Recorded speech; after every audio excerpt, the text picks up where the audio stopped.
Chapitre 8. Le français n'est pas massacré par les jeunes, les provinciaux, les pauvres ou les Belges.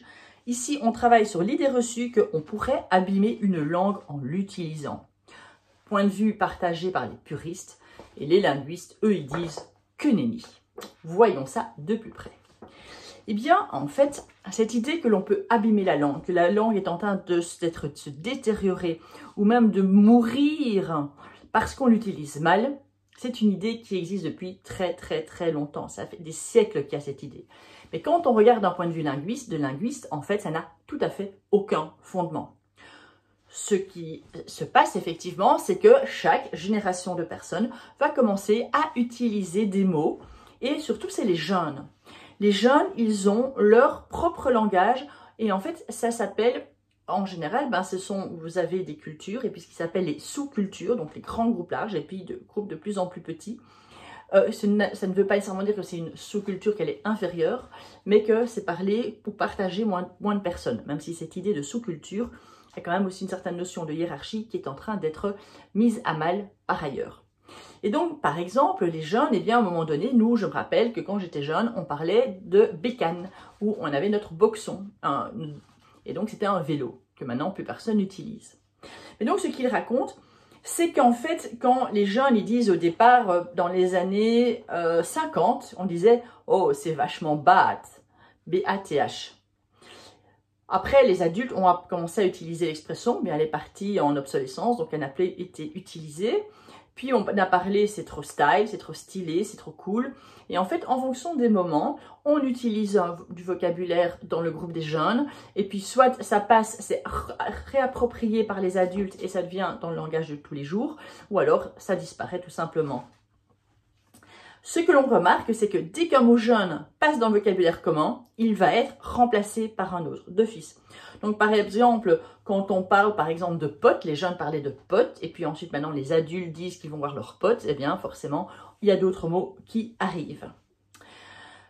Alors ce qui est important, disent les linguistes, c'est que quiconque a été socialisé dans une langue doit apprendre à s'adapter aux situations de communication. Ça veut dire, comme on l'a déjà dit dans les chapitres précédents, donc ici il y a des choses, vous allez voir, qui se répètent, c'est que forcément on ne parle pas de la même manière à ses parents, à ses amis, à son frère, au prof, à son patron, à ses collègues, etc. Et ce qu'on remarque également, c'est que quand on dit que le vocabulaire des jeunes est appauvri, en fait ce n'est pas vrai, c'est juste que le vocabulaire des jeunes est en train de changer. Et donc il y a des concepts, il y a des mots qui étaient très importants avant, et donc par exemple pour mon âge, de dire enfin comment est-ce possible de ne pas connaître ce mot? Et donc non, les jeunes ne le connaissent plus pour certains. Par contre, il y a des nouveaux mots et quand ils parlent, je vais me dire, tu peux me donner la traduction, ça veut dire quoi? Et donc, en fait, c'est juste que la langue évolue. Et puis, la taille du vocabulaire d'un jeune ou d'un adulte, ça ne change pas grand-chose. En fait, ça va dépendre de son éducation, ça va dépendre des mots qu'il a appris. Un jeune qui a peu de vocabulaire, s'il n'apprend pas plus de mots, bien, ce deviendra un adulte qui a peu de vocabulaire. Un jeune qui a un vocabulaire riche sera un adulte qui aura un vocabulaire riche, tout simplement. Et donc, ce n'est pas une question de dire les jeunes, mais simplement par rapport à certains groupes. Et donc, ce qui est important, le succès d'une communication, en fait, c'est un seul critère, un seul principe qui vaut, c'est la pertinence. Ça veut dire qu'un vocabulaire, vous devez savoir ces mots-là, où ils sont utilisés, où ils ne peuvent pas être utilisés, pour être compris. Ensuite, ce que l'on dit aussi, bien sûr, c'est que le français a des variations. Est-ce que l'on prononce ananas ou ananas? En fait, les deux sont bons. Évidemment, selon le français de France ou de Paris, il n'y a qu'une prononciation de correcte. De la même manière, si vous avez déjà parlé avec des Français avec ce 1, brun, c'est pas la même prononciation. Le 8, par exemple, ils rigolent des Belges, les Français, parce qu'on ne prononce pas 8 de la même manière qu'eux. Et bien sûr, de leur point de vue, c'est nous qui prononçons mal, puisque c'est Paris, le centre de la France, et c'est à Paris qu'on parle, soi-disant, le bon français.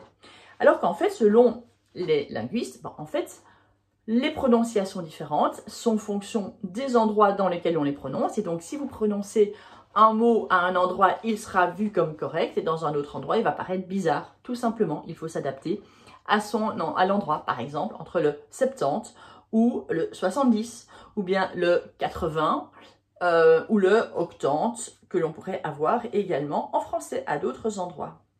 Et donc, en fait, ce qu'il y a, c'est que très souvent, surtout les puristes, et à l'époque aussi en grammaire, on parlait de niveau de langue. Mais un niveau de langue, ça implique qu'il y a une hiérarchie.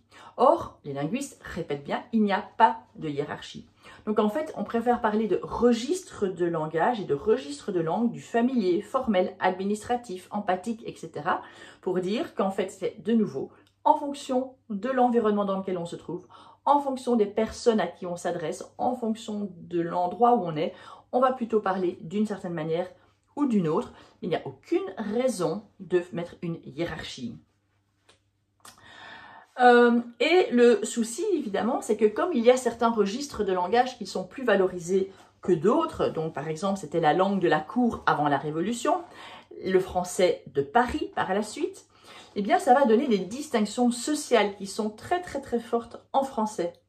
Et ce sont des distinctions sociales qui sont basées uniquement sur, de nouveau, on parle de ce pouvoir. Et donc, il existe même un mot qui est la glottophobie, un mot que je découvre ici. C'est l'ensemble des comportements et discours qui visent à rejeter quelqu'un en raison de son langage. Donc, ça veut dire quoi, la glottophobie? C'est par exemple, typiquement, alors là, c'est pas dans le livre, mais je vous explique, c'est dans certaines manières de parler avec une prononciation qui pourrait un peu faire penser aux jeunes des banlieues, donc on va dire plutôt type d'origine par exemple arabe ou Afrique du Nord, et ces jeunes des banlieues qui parlent d'une certaine manière, avec surtout dans la prononciation, eh bien on sait qu'il y a un biais par rapport à cela, et que l'on va s'imaginer des choses, en tout cas pour les employeurs, et donc il va y avoir comme ça du coup, les gens qui parlent de cette manière, on aura sur eux un a priori plus rapidement négatif, par exemple. C'est la glottophobie. Donc, par exemple, quelqu'un qui va pas savoir s'exprimer facilement, eh bien, il va être facilement rejeté. Quelqu'un qui utilise beaucoup trop de l'argot, eh bien, il va être rejeté. Quand je dis il va être rejeté, bien sûr, c'est par les puristes, par ceux qui pensent que le français a une certaine norme et que c'est bien sûr cette norme supérieure. Glottophobie. Et du coup, certaines personnes qui ne parlent pas bien français, qui se rendent compte qu'ils ne parlent pas de cette manière-là, eh bien, ils peuvent avoir une très forte insécurité linguistique. Et cette insécurité linguistique, en fait, ça peut se manifester par la peur de parler ou d'écrire, et ça pourrait arriver même jusqu'au mutisme. Donc, en fait, cette glottophobie, le fait de se dire, si je parle de certaine manière, je vais être rejeté par certaines personnes parce que je vais être jugé, peut faire en sorte, du coup, malheureusement, qu'il y ait des personnes qui ne vont pas oser écrire des mails pour, par exemple, postuler, en se disant aussi, si je postule dans telle entreprise et que j'ai un entretien d'embauche, de toute façon, je vais me faire juger sur ma manière de parler, je vais être rejeté d'office. Et donc, ils n'essayent même pas de postuler dans ces entreprises-là. Et il y a cette insécurité linguistique de se dire, oui, de toute façon, je suis moins bon que les autres. Et donc, forcément, si on a une insécurité linguistique, donc on se dit qu'on parle moins bien que les autres, il y aura une insécurité également d'un point de vue estime de soi, et ça fait cercle vicieux. C'est pas mis dedans, c'est ce que je vous dis en plus. Et donc, à la page 47, ce qu'on dit également, c'est que donc, la langue, c'est quoi? Eh bien, c'est un ensemble de pratiques sociales. Et donc, en fait, qu'est-ce qui va détériorer la langue? Détériorer la langue, c'est uniquement si on n'utilise plus. Si on arrête de transmettre cette langue, si on arrête d'utiliser la langue, eh bien, on va finalement l'abîmer et en fait simplement la tuer. Et c'est ce qui s'est passé avec beaucoup de langues. Par exemple, quand on a eu les colonialismes et qu'on a été colonisé des endroits où on a interdit aux autochtones de parler leur propre langue, ils ont dû apprendre la langue, par exemple l'anglais ou le français, eh bien, ils n'ont plus parlé la langue et à un moment donné, la langue, elle a disparu. Et le souci, je le dis, c'est pas écrit dedans, mais je vous le dis, c'est que le problème, c'est que si une langue ne se parle plus, apprendre une langue, c'est également apprendre une culture. Et donc, si on n'a plus les mots pour exprimer certains concepts, eh bien, c'est la culture qui disparaît. Et c'est ce qui s'est passé avec pas mal de peuplades indigènes, par exemple en Australie, en Afrique, ou alors, par exemple, avec les Incas, avec les Aztèques, en Amérique du Sud, où on voit encore ces dessins, ces signes qui étaient leur manière d'écrire, mais en fait, il n'y a plus personne qui sait comment écrire. Donc, il y a eu vraiment toutes des études très compliquées pour essayer de comprendre, de retrouver cette écriture inca, parce que le langage a disparu. Et donc, selon les linguistes, la seule et unique manière de massacrer une langue, eh bien, c'est de ne plus l'utiliser et de ne plus la transmettre.